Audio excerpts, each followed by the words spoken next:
महाराष्ट्र के उप मुख्यमंत्री एकनाथ शिंदे ने नागपुर दौरे के दौरान किसान कर्ज माफी, उद्धव ठाकरे, शरद पवार, शिवसेना संगठन और भ्रष्टाचार जैसे मुद्दों पर खुलकर बात की।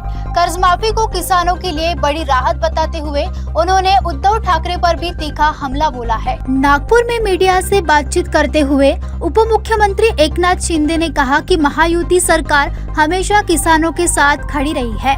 उन्होंने बताया कि मुख्यमंत्री देवेंद्र फडणवीस द्वारा किसान कर्ज माफी योजना की शर्त हटाने के फैसले से 2 लाख रुपए तक के कर्ज वाले लाखों किसानों को राहत मिलेगी। शिंदे ने इस फैसले की सराहना करते हुए शरद पवार का स्वागत किया।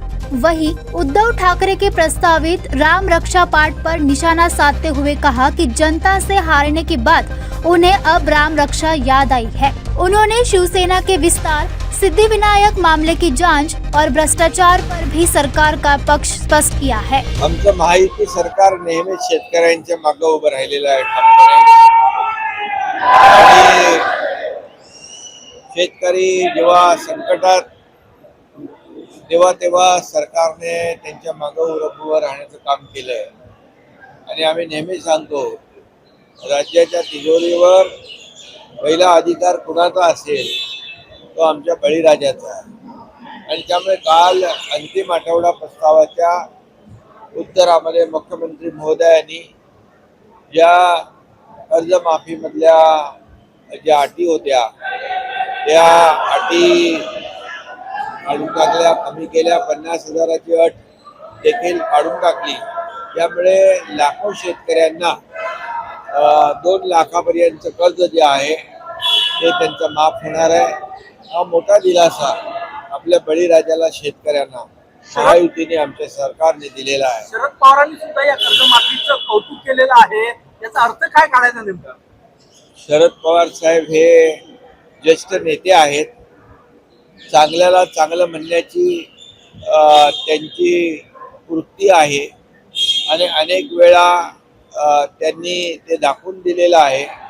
परंतु काही लोक जे आहेत, सरकारने किती चांगलं काम केलं तरी सुद्धा त्याला सरकारवर आरोप करण्याचं, टीका करण्याचं, जे काही खोटं बोला पण वेटून बोला अशा प्रकारची वृत्ती काही विरोधी पक्षातल्या लोकांची आहे।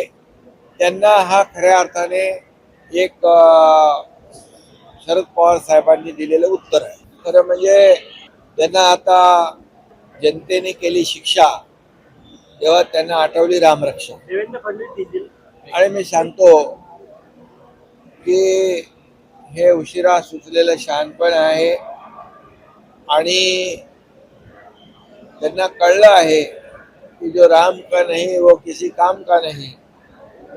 आणि हिंदुत्व हे काही आपण जसं टी शर्ट बदलतो तसं हिंदुत्व बदलता येत नाही, ते मनातून असावं लागतं। बाळासाहेबांचे विचार जेव्हा त्यांनी सोडले तेव्हाच त्यांचं राम रक्षा असू द्या, अयोध्या मंदिरावर अनेक वेळा टीका करणाऱ्यांनी आता राम रक्षा म्हणणं एक मोठा विनोद आहे।